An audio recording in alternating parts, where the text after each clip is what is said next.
आप सभी दर्शकों का स्वागत है तभी मीडिया पर। मेरे साथ दो सहयोगी हैं और दोनों ही पत्रकारिता से जुड़े हैं और अपने अपने और भी फन के माहिर हैं, जिसमें डॉक्टर निगम गुप्ता जो स्वास्थ्य विभाग में एक बहुत नई नॉलेज रखते हैं, ना केवल जम्मू कश्मीर के लिए, पूरे भारत में वो अपनी सेवाएं दे रही हैं। दूसरी तरफ से प्रोफेसर शरद शर्मा है।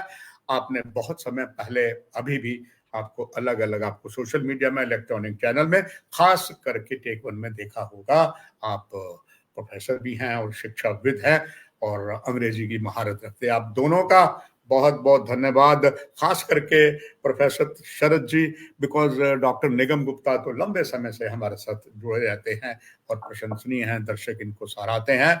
और मुझे लगता है आपके साथ यहाँ बिगिनिंग हुई है तभी मीडिया में, मगर पहले हम काफी परिचित हैं और मैं आपके अनुभव का कायल हूं। सबसे पहले जो सब्जेक्ट है इसको आगे बढ़ाते हुए डॉक्टर निगम गुप्ता से पूछता हूं। डॉक्टर निगम गुप्ता जी, जो कुछ बना आपके सामने है, 10 साल के बाद जो चुनाव हुए, सभी धुरंधरों की जो भविष्यवाणियां थी काफी गलत साबित हो गई, मगर कुछ नए ऐसे आयाम बने हैं, बहुत कुछ दर्शाते हैं। तभी ये सब्जेक्ट आ गया, व्हाट विल द फेट, भविष्य जम्मू कश्मीर का कैसा होगा, और जो जिद्दोजहद राजनीतिक दलों ने की उसका क्या भविष्य होगा। और ये भी हम कह सकते हैं कि जम्मू कश्मीर दो पार्टों में बट गया। भाजपा ने उन जहां पर हिंदू बाहुल थे वहां पर बाजी मारी, और नेशनल कॉन्फ्रेंस ने कश्मीर घाटी के साथ साथ, आप जानते हैं, उन्होंने जम्मू डिवीजन के उन जगहों पर भी बाजी मार ली जहां पर ज्यादा मुस्लिम वोटर थे। अब कुछ ऐसी शुरू में चीजें हुई हैं जो थोड़ा सा भी संकेत दे रहा है कि first is well and is well. जिस तरीके से शुरू में बात हुई, ऑनरेबल गवर्नर ने, एलजी ने, माफी चाहूंगा, अभी एलजी, हाँ गवर्नर ने ही, एलजी ने जो कुछ विधानसभा में पारित करके कुछ दिया, मान लिया कि हम जम्मू कश्मीर को राज्य का दर्जा, तो उनके एक्सेप्ट की बात कर ली, असेंबली की मान ली है। उमर अब्दुल्ला बनने के बाद पहले दिन उन्होंने शपथ ली, गार्ड ऑफ ऑनर लिया। इसके बाद सर अगले दिन जब अभी मंत्रालय दिए नहीं तो डिप्टी सीएम को लेकर सीधा किश्तवाड़ पहुंचे, जहां एक बहुत बड़ा भयानक अग्निकांड हुआ था, 100 से ज्यादा परिवार अफेक्टेड हुए थे। कुछ उन्होंने ऐसा किया, लगा कि कुछ अच्छा होगा। अब जम्मू आए, जम्मू में उसने राजनीतिक बात की, कुछ बहुत अच्छी बातें की। इसमें आप कुल देख रहे हैं जम्मू कश्मीर के सारे पस मंजर में आप भविष्य क्या देखते हैं, और जो खास करके पूर्ण राज्य दर्जा हर एक कोई चाहता है। Your comment sir. सबसे पहले बहुत बहुत शुक्रिया आपका। आगे बढ़ने से पहले मैं एक चीज आपको आज अच्छी बताना चाहूंगा। अभी लेटेस्ट एक न्यूज है, जम्मू कश्मीर एक बड़े मजबूत हाथों में लग रहा है मुझे अब, क्योंकि आज हमारे चीफ मिनिस्टर 21 किलोमीटर 2 घंटे में मैराथन करी है उन्होंने डल के किनारे। वाह। तो ये ऐसा लगता है कि यंग, जो हमारे यंग ब्रिगेड है, उसके हाथों में जब कमान जाती है तो कहीं ना कहीं ये नहीं लगता कि हम कहीं मतलब किसी तरह से अनसेफ हाथों में है। रही बात सियासत की, मैं एक चीज आपको बताना चाहूंगा, हिंदू मुस्लिम की बात हम कर रहे हैं, बिल्कुल ऐसा हुआ है, बट हमें ये नहीं भूलना चाहिए, इंद्रवाल एक इलाका है किश्तवाड़ का, जिधर 80% मुस्लिम आबादी में एक हिंदू एमएलए चुन के आया है, इंडिपेंडेंट वो भी। तो मुझे लगता है ये इस बार जो आपका हिंदी में एक वर्ड है, समीकरण बन के आ रहे हैं, उन पे नगो के साथ मुझे लग रहा है इस चीज को पूर्ण विराम लग गया है कि अब हिंदू रिलीजन या रीजनलिज्म के ऊपर किसी तरह की पॉलिटिक्स नहीं ही होने वाली। और उमर अब्दुल्ला साहब की जो बिगनिंग की एक्टिविटीज हैं या जो उनकी स्टेटमेंट्स हैं, वो इनको फुल स्टॉप लगा रही हैं, ये मेरा मानना है। बाकी हमारे साथ बहुत बड़े एक एक्सपीरियंस्ड प्रोफेसर साहब बैठे हुए, वो ज्यादा बता पाएंगे। बट जो क्विकली मैंने आपको एक अपडेट देना था वो ये था कि मुझे नहीं लगता, हाँ, जो आपका टॉपिक है जम्मू कश्मीर को राज्य का दर्जा मिल पाएगा, ये उस ओर भी इशारा पॉजिटिविटी की तरफ जा रहा है, क्योंकि पहले तो कैबिनेट ने पहला काम ही यही करा, पब्लिक की डिमांड भी यही थी और उनको मैंडेट भी इसी पे मिला है। अगर जम्मू में भी मैंडेट बीजेपी को मिला है तो कहीं ना कहीं लोगों की ये डिमांड है। 370 हटाने की पर किसी ने बात नहीं की, ना उमर अब्दुल्ला साहब ने की, ना दूसरे ना लाने की करी।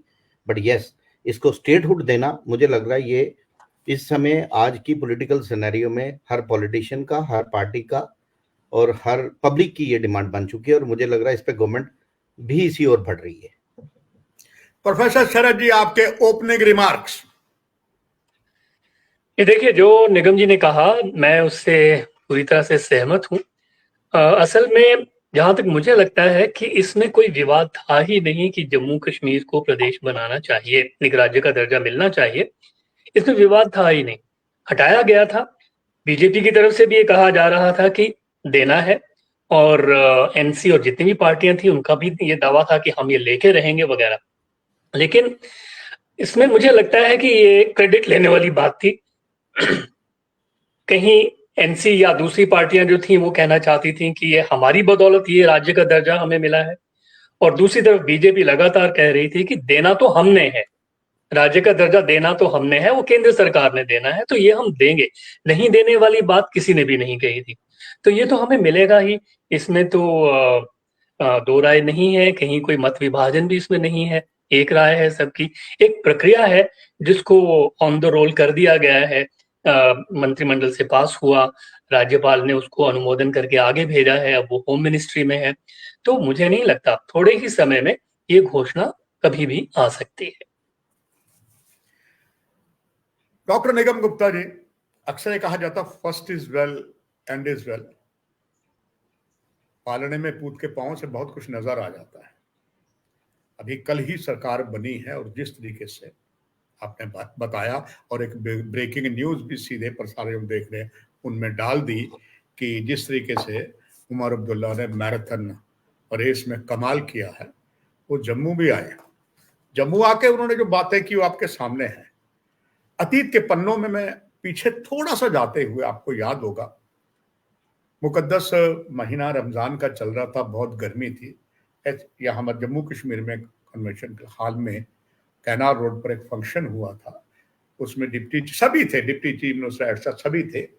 महबूबा मुफ्ती जी ने एक बात कहा कि मुझे दुख लगता है, जम्मू डुगरों का देश है, डुगर प्रदेश है, मगर पंडित प्रेमनाथ डोगरा के बाद कोई भी जम्मू में लीडर पनपा ही नहीं। हालांकि हम उस समय भौचक्के रह गए कि बस अभी रिएक्शन जो है, डॉक्टर निर्मल सिंह बैठे थे, he was deputy chief minister, सभी ने, किसी ने नहीं दिया। उमर अब्दुल्ला साहब आए, शेर कश्मीर नेशनल कॉन्फ्रेंस का कार्यालय लंबे समय से है, कल वो दुल्हन की तरह सजा था और सारा प्रशासन पूरा ऑन द टो था।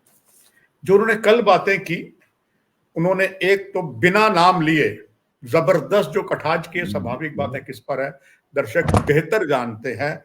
उन्होंने जिस तरीके से कहा कि हम पर एक लाछन लगता था कि हम कश्मीर की पार्टी है, हमने तो जम्मू से भी लिया, सब जगह वोट लिए, यही बस नहीं, उन्होंने ये भी कहा कि अगर भाजपा ने जो प्रभुत्व किया है, उस उन्होंने बात साफ करी कि हिंदू क्षेत्र में किया, मगर जम्मू डिवीजन का आपने बात सही की, जो सरूरी वाले विधानसभा क्षेत्र, मगर उन्होंने जैसे एग्जाम्पल चिनाब वैली के लिए वो साफ उसमें बात कर गए और उन्होंने ये साफ कर दिया मेरे लिए। जैसे अभी न्याय की देवी की, आप जानते हैं डॉक्टर निगम गुप्ता जी, पट्टी खोल दी गई है, हाथ में तलवार नहीं है, और उस न्याय की देवी ने सफेद साड़ी डाली है और तराजू बराबर है। तो कह सकते हैं इस न्याय, उमर अब्दुल्ला साहब ने जिस तरीके से बात अपनी रखी है, निष्पक्षता की, और उन्होंने जैसे साफ कहा, मैंने डिप्टी चीफ मिनिस्टर जम्मू का दिया, और जिस तरह सतीश शर्मा को उन्होंने लिया, आप कह सकते हैं कि he has killed number of the birds with one stone. और जो उन्होंने आगे दिखाया है और जो जस्ट थोड़ी सी कार्रवाई की है, अब आता है जो विषय, क्या होगा अब जम्मू कश्मीर का भविष्य आगे, और क्या पूर्ण राज्य का दर्जा मिल जाएगा? देखिए, मैं आपकी और शरद जी की बातें मैं सुन रहा था। शरद जी के साथ एक जगह मैं हल्का सा डिसएग्री कर रहा हूं कि आप कहते हैं विवाद नहीं था। राज्य का दर्जा भी तो बीजेपी ने छीना था। आर्टिकल 370 हटाया जाता एक अलग थी, बट राज्य का दर्जा भी बीजेपी ने छीना और राज्य को तोड़ा है। ये बीजेपी को और यहाँ के वोटर को, मुझे लग रहा है खासकर इंटेलेक्चुअल वोटर इसको भूलेगा नहीं, नंबर वन। तीसरी, नगोके साहब, आपने महबूबा मुफ्ती की बात करी, जो ये कहती हैं कि पंडित प्रेमनाथ डोगरा के बाद कोई लीडर नहीं हुआ, वो अपने आप को लीडर कैसे मान बैठी? जोड़ पहले उन्होंने बड़ी कम मेजॉरिटी के साथ यहाँ आई, किसी तरह बीजेपी के साथ ही समझौता करके चीफ मिनिस्टर की गद्दी ली। उनकी बातों का असर ना कश्मीर में हुआ ना जम्मू में हुआ। तो मुझे नहीं लगता ऐसे आदमी को हक है। हाँ, मैं कोई यहाँ एनसी बीजेपी या किसी पार्टी के पक्ष में या उसके खिलाफ बोलने के लिए नहीं बैठा हूं, बट एक बात मैं जरूर कहूंगा, as an individual Omar Abdullah में एक मैच्योरिटी दिख रही है, पॉलिटिशियन भी, एज ए पॉलिटिशियन भी, और खासकर जो जम्मू और कश्मीर के बीच जो ब्रिज था, जो दरार थी, उसको सीने का काम शुरू कर दिया उन्होंने। और मुझे लगता है बड़ी जल्द आज जम्मू का आम आदमी जिसने शायद एक पार्टी के हक में वोट दिया, वो भी आज उमर अब्दुल्ला के खिलाफ नहीं बोल रहा है। अगर हक में नहीं तो उसके खिलाफ भी नहीं बोल रहा है। कारण क्या है? जो पहले 3 4 5 स्टेप आपने बोला कि end is well all is well, मैं कहूंगा best beginning is the good beginning. So जो उन्होंने शुरुआत की है, शुरुआत में जो चीजें वो ले गए हैं अपने हक में, मुझे लगता है कुछ लीडरों को, कुछ ऐसी महबूबा जैसी हस्तियों को तो बिल्कुल आइसोलेट कर दिया उन्होंने। कश्मीर में उन्होंने बता दिया कि अगर कोई विकल्प है तो वो उमर अब्दुल्ला ही है या उनकी पार्टी है, नंबर 1। नंबर 2, अब आपने बोला क्या होगा जम्मू कश्मीर का। अभी खैर कहते हैं इब्तदा इश्क है, रोता है क्या आगे आगे देख अभी होता है क्या। अभी जम्मू कश्मीर का मेजर चैलेंज है यहाँ की डेवलपमेंट जो रुकी हुई है। मैं माफी चाहूंगा, जिस तरह के वादे 2019 के बाद किए गए जम्मू कश्मीर के साथ, डेवलपमेंट, इंडस्ट्रियलाइजेशन की बात हुई, नहीं आई। हेल्थ केयर सेक्टर को ग्रो करने की बात की, एजुकेशन सेक्टर, देखिए एक विडंबना देखिए, आज भी जम्मू एक कॉर्पोरेट हॉस्पिटल के लिए तरस रहा है। वेरी राइट सर जी, बिल्कुल कॉर्पोरेट प्रेजेंस नहीं है। आज भी हमें पंजाब जहाँ साथ के पड़ोसी राज्यों में जाना पड़ता है। जम्मू में अभी एक प्राइवेट यूनिवर्सिटी नहीं है, जबकि कई राज्य हैं जिधर 20-20 यूनिवर्सिटीज हैं। जो हमारा एजुकेशन सिस्टम का, उसका प्रोफेसर साहब ज्यादा बेटर बता पाएंगे, खासकर जो प्राइवेट हमारे एजुकेशन इंस्टीट्यूट हैं, उनका बहुत बुरा हाल है। उनसे जो बच्चे निकल के आ रहे हैं वो इस लायक नहीं है कि उनको नौकरी दी जाए। अभी मैं पीछे पढ़ रहा था, एक एस्पायरिंग माइंड नाम की एक संस्था है, उन्होंने एक सर्वे किया, पूरे इंडिया का किया, हालांकि हाल इंडिया का भी इतना अच्छा नहीं है, बट जम्मू कश्मीर का जो डाटा उसमें मैंने पढ़ा कि only 1% of the engineers, qualified engineers from Jammu colleges of Jammu and Kashmir, ये जो नेशनल एवरेज निकाली गई उसमें से एक डाटा मिला था मुझे कि वो इस लायक, अपने कोर एरियाज में नौकरी के लायक हैं। ये बहुत बड़ा सर चैलेंज है आने वाले टाइम में। तीसरी सबसे बड़ी बात, नौकरियां नहीं है, यूथ सभी भी भटक रहा है बेचारा। यूथ्स को जब तक आप काम रोजगार में इन्वॉल्व नहीं करेंगे तो जम्मू कश्मीर में एक दूसरी थ्रेट है। जैसे पीछे मैं कहीं पढ़ रहा था सोशल मीडिया में ही कि जम्मू कश्मीर की हवा को और बाकी चीजों को पता नहीं चलता कैसे रुख बदला। ये 2-4 महीने पहले सेंटर के इलेक्शन में उमर अब्दुल्ला का नाम भी नहीं था बेचारे का, और 2 जगह से लड़े, दोनों जगह से हार गए। आज वही उमर अब्दुल्ला की वेव एकदम से उनके हक में आ गई। तो कहीं ना कहीं ये थ्रेट हमारे साथ रहेगी, हमारा यूथ जो है वो भटकना नहीं चाहिए। तो मेरा ये मानना है, होगा क्या, ये सियासतदानों के हाथ में है, अनफॉर्चुनेटली या फॉर्चुनेटली, बट सियासतदानों ने ही बदहाली की है, सियासतदानों का फर्ज है इसको ठीक करें। और जिसमें अभी तक की जो प्रोग्रेस है वो मुझे काफी हक में, उमर अब्दुल्ला इस हक में जा रहे हैं कि जम्मू और कश्मीर दोनों का ध्यान रखा जाए, और उन्होंने कोई रीजनलिज्म या रिलीजन की बात नहीं करी। प्रोफेसर शरद जी, आप भी भली भांति से परिचित है, एक बुद्धिजीवी के नाते और लगातार मीडिया से संपर्क रखे हुए पैनी नजर रखते हैं आप। आपको याद होगा जब धारा 370 यहाँ से हटाई गई, अधिकतर नेताओं को नजरबंदिया जेल में डाल दिया गया, उस वक्त प्रधानमंत्री नरेंद्र मोदी जी ने लोकसभा में एक बात कही थी, पूरा ब्यौरा दिया था 370 के बारे में।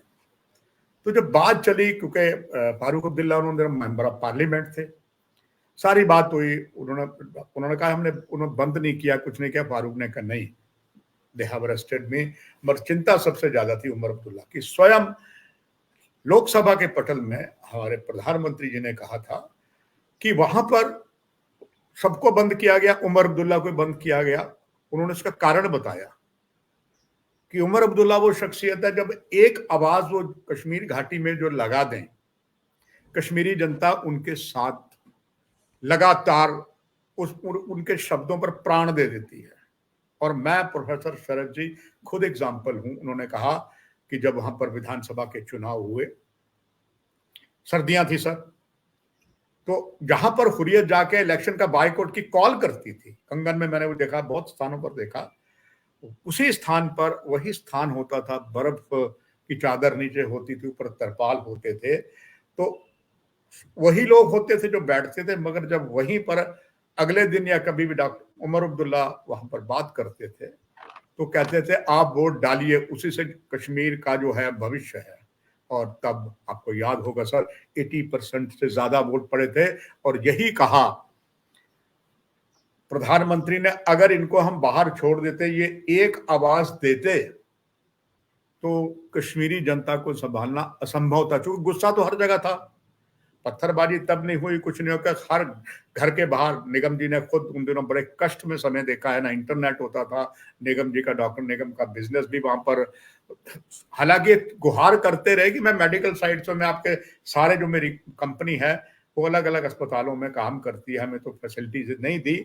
और वो कहते थे अगर वो कहीं आवाज देते तो कश्मीर में शांति नहीं रह सकती थी। आज वही उमर अब्दुल्ला ने, जैसे निगम जी ने कहा, आई अप्रिशिएट डॉक्टर निगम की हर बात का, अभी दिन कितने जुम्मा नहीं है, पर वही मेरे वाली बात तो पालने में पूत के पांव से पता चल जाता है। अब जो आगे भविष्य आप देखते हैं, जो दिखा दिया, और उनके जो मंत्रियों ने, शरद जी ये भी एग्जाम्पल कर दी, सतीश शर्मा आ रहे थे, रास्ते में एक सड़क दुर्घटना हुई, सब जगह बड़ा उसको चर्चा हुई, उन्होंने उस घायल को उठाया, अस्पताल पहुंचा, एवरीवन अप्रिशिएटेड, यानी कि उन्होंने एक बड़ा अच्छा गुलदस्ता बना दिया। क्या इसमें हम कह सकते हैं कि जम्मू कश्मीर का भविष्य अच्छा होगा आने वाले समय में? देखिए, जैसे इन्होंने कहा कि अभी तो इब्तिदाए इश्क है। जम्मू हम अभी की बात नहीं, बल्कि पिछले कई दशकों से हम देखते चले आ रहे हैं। जम्मू ने अपने आप को डिप्राइव्ड महसूस किया है, चाहे दिल्ली में, चाहे प्रदेश में कोई भी सरकार रही हो। जम्मू को एक ऐसा बताया गया है कि जैसे जिसको कहते हैं टेकन फॉर ग्रांटेड, वैसा लिया गया है हर एक के द्वारा, और इसकी वजह से इतना इग्नोर किया गया है जम्मू को कि जम्मू में एक ऐसी फ्रस्ट्रेशन पैदा हो गई है। ऐसा लगता है कि जैसे एक वन साइडेड लव अफेयर है। हमारी तरफ से हमारे पास जो कुछ भी था, तन मन धन, वो हमने राष्ट्र को अर्पित किया है। लेकिन जब राष्ट्र की बारी आती है, राष्ट्र की, मैं एक उस दृष्टि से नहीं कह रहा हूं कि एक यूनिट के हिसाब से, लेकिन जो भी राष्ट्र के कर्ता धर्ता रहे हैं, जब भी जम्मू की बात आती है तो वो कहते हैं जम्मू कहां से आ गया। तो ये जो भावना है, ये जम्मू के जनमानस में है, और मेरे ख्याल में वो न्यायोचित भी है। किसी के साथ भी ये होगा तो वो ऐसा महसूस करेगा, वो हर एक को शक की निगाह से देखेगा, चाहे कोई भी हो सत्ता में। प्रूव क्या करते हैं वो अपने एक्शन से, ये इस पर निर्भर करेगा कि जम्मू अपने आप को आश्वस्त महसूस करता है कि नहीं करता है। अभी तक तो हम ये देखने आए हैं कि जिसने भी सत्ता संभाली है, जम्मू की कीमत पे दूसरों को दिया होगा, लेकिन जम्मू की ओर किसी का ध्यान नहीं रहा। Jammu has been used as a stepping stone. तो अब जिस किस्म की परिस्थितियां हैं, जिस किस्म से जम्मू ने एक मत होके अपना एक विचार प्रस्तुत किया है, एक रुख प्रस्तुत किया है, इसको इग्नोर नहीं किया जा सकता है। और जो भी लोग आए हैं, उमर अब्दुल्ला ने जिस प्रकार से अपना मंत्रिमंडल की गठन किया है और जिस प्रकार से जम्मू को रिप्रेजेंटेशन की देने की कोशिश की है, अब ये उनके ऊपर निर्भर करता है कि उनकी कारगुजारी क्या रहती है। जैसे एक घटना की आपने जिक्र किया यहाँ पे कि एक्सीडेंट हुआ, खुद उठा के उन्होंने उसको पहुंचाया, एक बहुत अच्छा ह्यूमन जेस्चर है। अब इसके आगे कितना वो बिल्ड कर पाते हैं, कितना वो जम्मू की जनता का विश्वास ले पाते हैं। और जैसे आप देख रहे हैं कि ऐसा लगता है कि जो इलेक्शंस के जो रिजल्ट आए हैं सामने, ऐसा लगता है कि जम्मू जम्मू है, कश्मीर कश्मीर है, एक पूरा हमें अलग सा होता हुआ दिख रहा है। लेकिन अब इस के बीच में उमर अब्दुल्ला साहब की सरकार क्या ब्रिज का काम कर पाती है? ये श्रीनगर के नेताओं पे तो निर्भर है ही, कश्मीर के नेताओं पर। ये जम्मू के जो नेता हैं, इनकी योग्यता के ऊपर भी ये एक, यूं कहें कि एक बहुत बड़ी परीक्षा है। कहा जाता है कि uneasy lies the head that wears a crown. तो अब ये क्राउन इन महानुभावों के सिर पे है। अब वो उस जिम्मेवारी को किस तरीके से निभाते हैं, किस तरीके से जम्मू की इच्छाओं आकांक्षाओं को पूरा करते हैं।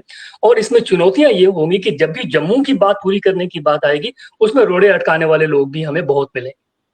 तो उन रोड़े अटकाने वालों के साथ ये कैसे डील करते हैं, ये देखने की बात है। और इतनी बात पक्की है कि जम्मू बहुत ही बारीकी से इस सारी स्थिति पे नजर रखे हुए है और जम्मू एकजुट है, जैसा हमें इस इलेक्शन में दिख रहा है।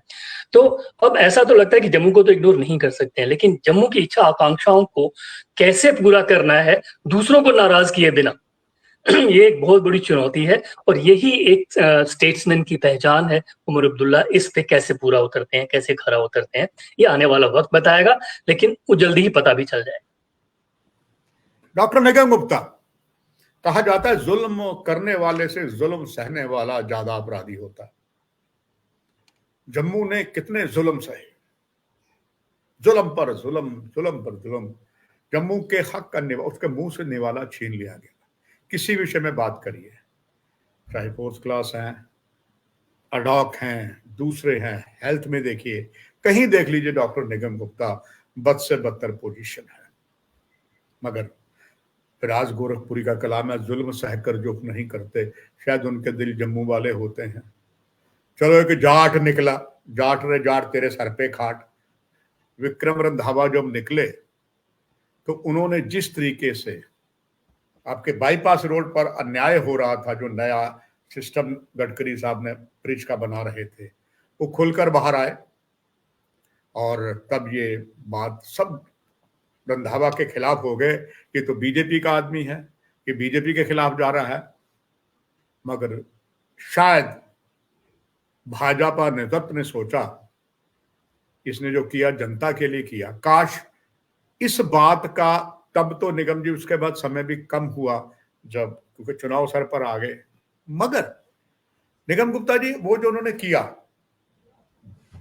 वो एमएलए भी बन गए और उसी कॉन्स्टिट्यूंसी में बने जहां ये घटना हुई। तो दैट मीन्स लोगों ने उन्हें, हालांकि बहुत विरोध था, बेहतर जानते हैं, मगर निगम गुप्ता जी उसके बाद कहते हैं बंदा सीख ले ले।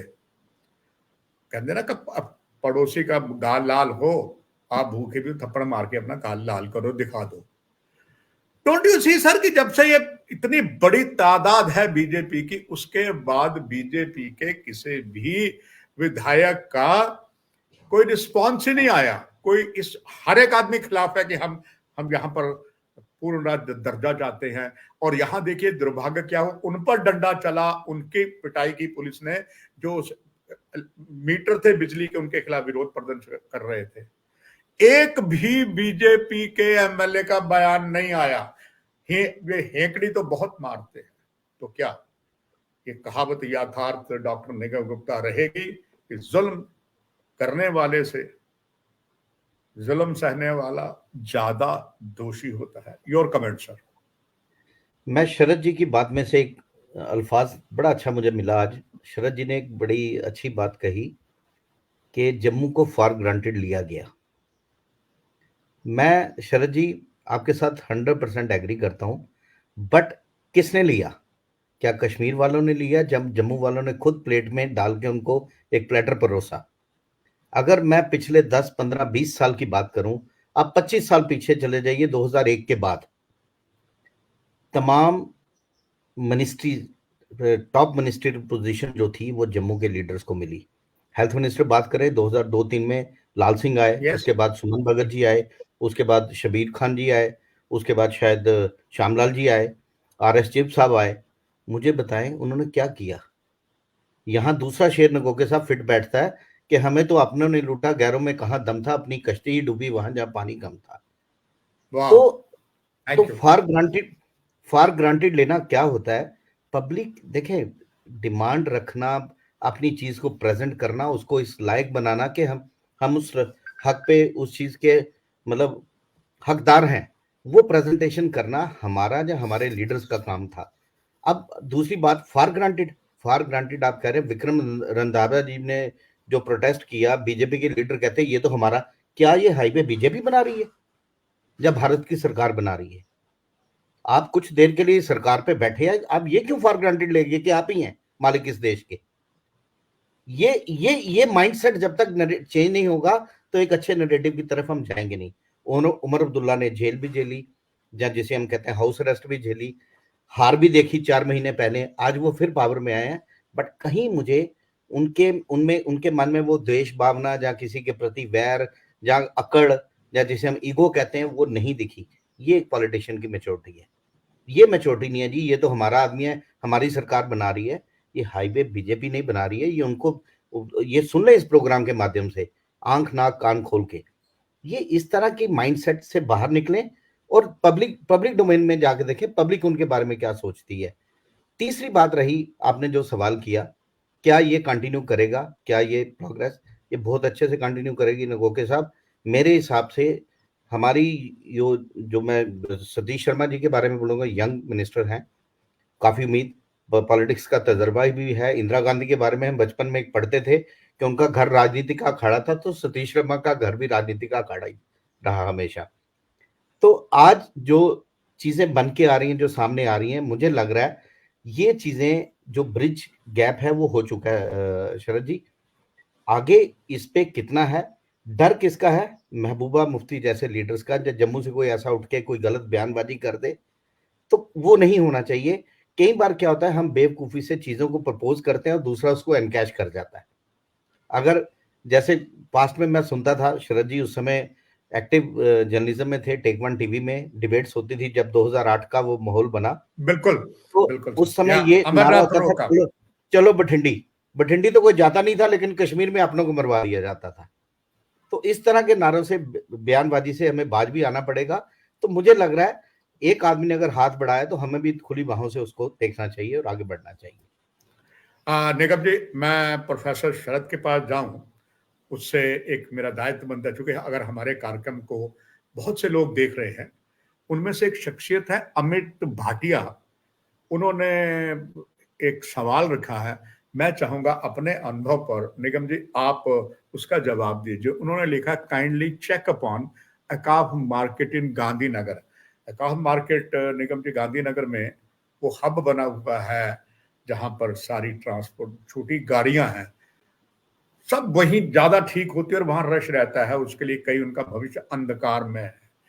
तो वहीं के यंग शायद बिजनेसमैन वही अमित भाटिया ने पूछा, kindly check upon Auqaf market in Gandhinagar. अब निगम जी जरूर मैं चाहूंगा, बन रहा है इस तरह की चीजें शायद जो हमारा एडमिनिस्ट्रेशन है वो देख पाएगा। बट मेरा ये एक्सपीरियंस है, स्मार्ट सिटी को लेकर कितना काम यहाँ पे हो रहा है, हमारी पब्लिक ने उस पर पब्लिक चेक क्यों नहीं करती कि सरकार कितना काम कर रही है? पब्लिक क्यों बहकावे में आ जाती है डिफरेंट स्लोगन्स के, चाहे वो रिलीजन के नाम पे लगते हैं या रीजनलिज्म के नाम पे लगते हैं या किसी दूसरे बहकावे में। आप देखें पिछले 10 साल से आप स्मार्ट सिटी का नारा सुन रहे हैं, अगर काफ मार्केट की हालत देखो जो 10 साल पहले थी उससे बदतर हुई है, बढ़िया नहीं हुई है। तो स्मार्ट सिटी का तो मेरा ये मानना है कि पब्लिक को भी एक चेक एंड बैलेंस मैकेनिज्म देखना चाहिए। ये जब तक नहीं बढ़ेगा तब तक चीजें आगे नहीं बढ़ेंगी, और आप मीडिया के लोग इसको उछाल सकते हैं हमेशा नहीं। आप, हम तो तभी सफल हो सकते हैं आप जैसे महानुभाव जो लंबे समय से, आज से नहीं निगम जी, 35-40 साल मुझे हो गए आपको देखते, और सही वही चीज हाँ नहीं, मैंने कहा बुढ़ा आपको कहा। प्रोफेसर शरद जी, आखिरी इस चरण में जो इस मंथन हुआ, और मैं आपको धन्यवाद अभी भी दूंगा, बाद में भी दूंगा, और आपसे आश्वासन भी दूंगा कि आने वाले समय में अलग अलग बहुत सी चीजों, और आप media, we are a media watchdog, आप जैसे महानुभाव 1+1 मेक 11, एक अच्छा हमारा जो एक पुराना एक फंडा है, ना कहूं से दोस्ती ना कहूं से बैर बात करनी, जो भी पूरी चर्चा हुई प्रोफेसर शरद जी, आपकी, डॉक्टर निगम गुप्ता की कुछ टूटे फूटे शब्द मैंने जोड़ दिए। आखिर में आपसे जानना चाहूंगा, what you see the future of the Jammu Kashmir? देखिए, हम एक प्रजातंत्र में हैं और प्रजातंत्र में हम अपना भाग्य स्वयं लिखते हैं। हमें इतनी मैच्योरिटी दिखानी होगी, और मुझे लगता है कि जिस किस्म से अभी वोटिंग पैटर्न उभर के आए हैं, मैच्योरिटी दिख रही है, जिस तरीके से एक अंदर से उबाल होते हुए भी एक संयत तरीके से जम्मू ने अपना निर्णय दिया है, तो और जिस तरीके से संयुक्त तरीके से कश्मीर से भी एक हाथ बढ़ाया गया है, मित्रता का कहें या सद्भाव का कहें, तो उससे तो एक प्रॉमिसिंग फ्यूचर की झलक, एक आशा की किरण तो हमें जरूर दिखती है। लेकिन इसमें कुछ दूसरी पक्ष की भी बातें हमें उनकी ओर भी ध्यान देना होगा। बहुत से ऐसे लोग होंगे, बहुत से ऐसे तत्व होंगे जो जम्मू और कश्मीर की आपसी सद्भाव को सहन नहीं कर पाएंगे। उनमें विदेशी शक्तियां भी हो सकती हैं, उनमें वेस्टेड इंटरेस्ट भी हो सकते हैं, उसमें ऐसे भी लोग हो सकते हैं जिनके मुंह में निवाला जाते जाते रह गया। तो वो लोग हमारे इस सद्भाव के वातावरण को बिगाड़ने में मुझे नहीं लगता कि कोई भी कोर कसर छोड़ के रखेंगे, और इसलिए हमें सतर्क होने की जरूरत है। हमारे नेताओं को भी सतर्क होने की जरूरत है कि वो अपनी कार्यकर्दगी में कहीं भी कोई कमी ना आने दें और पूरी निष्पक्षता के साथ काम करें, एक आदर्श व्यवहार प्रस्तुत करें। पार्लियामेंट्री डेमोक्रेसी में किस किस्म का व्यवहार होना चाहिए, कैसी शालीनता होनी चाहिए, वो दिखाई जानी चाहिए। और दूसरी तरफ जनता को भी पॉलिटिकली अवेयर होना। ये नहीं चलेगा कि ठीक है जी, कोई राजा हो जाए हमें क्या फर्क पड़ता है, वो वाली बात नहीं होनी चाहिए। जैसे कि मैंने शुरू में कहा कि हम अपना भविष्य खुद लिख सकते हैं, प्रोवाइडेड हम सोच समझ के साथ काम करें। तो हम अपना शासन कर सकते हैं, ठीक है, लेकिन अगर हम बहकावे में आके किसी की और बातों में आके कुछ और कर बैठते हैं तो उसमें जिम्मेवार कौन है? हम ही जिम्मेवार है ना।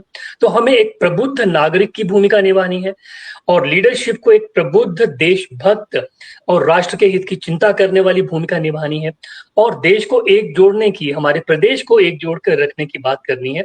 ये एक हम सभी के लिए दायित्व की बात बनती है। मैं समझता हूं कि आपका ये जो कार्यक्रम है ये जनता में इस किस्म की भावना पैदा करने में सक्षम होगा, नेताओं को भी आने वाली चुनौतियों के लिए तैयार करेगा। और अभी तो यात्रा शुरू हुई है, अभी कैसे कैसे पड़ाव हमें देखने पड़ेंगे, कैसे कैसी रुकावटों का सामना हमें करना पड़ेगा, उसकी शायद हम अभी कल्पना भी नहीं कर सकते हैं। लेकिन इतना जरूर है कि अगर नीयत साफ है तो प्रभु भी सहायता करते हैं, ब्रह्मांड भी सहायता करता है, वैसी परिस्थितियां बनती हैं, सब कुछ पॉजिटिव होता है। तो मेरे विचार में आशा की किरण है, पौ फट रही है, रात्रि समाप्त हो रही है, एक नई दिशा की ओर हम जा रहे हैं, जा सकते हैं, सिर्फ हमें अपने आप को तैयार रखने की जरूरत है। निगम गुप्ता जी, मैं कई कार्यक्रम करता हूँ, बास के जो शख्सियत होती हैं, प्रोफेसर शरद जी ने बहुत शानदार किया। आखिर में आपसे इस पूरा जो चर्चा हुई है इसमें आपके प्रोफेसर साहब की डिबेट का कायल हो गया। जो मैच्योरिटी, जो एक्सपीरियंस इन्होंने शेयर किया, ये अल्फाज हमारे मन में भी नहीं, शायद हम ढूंढते रह जाते हैं हमें क्या बोलना है।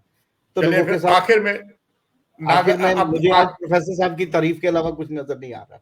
नहीं, आपका एक आपका निगम जी, एक बहुत बुद्धिजीवी के नाते एक आपका संदेश सभी के लिए, इसके बाद हम कार्यक्रम को समाप्ति करेंगे क्योंकि बहुत पवित्र दिन है हमारे हिंदू समाज में, करवा चौथ है। आपका लास्ट में एक संदेश सर।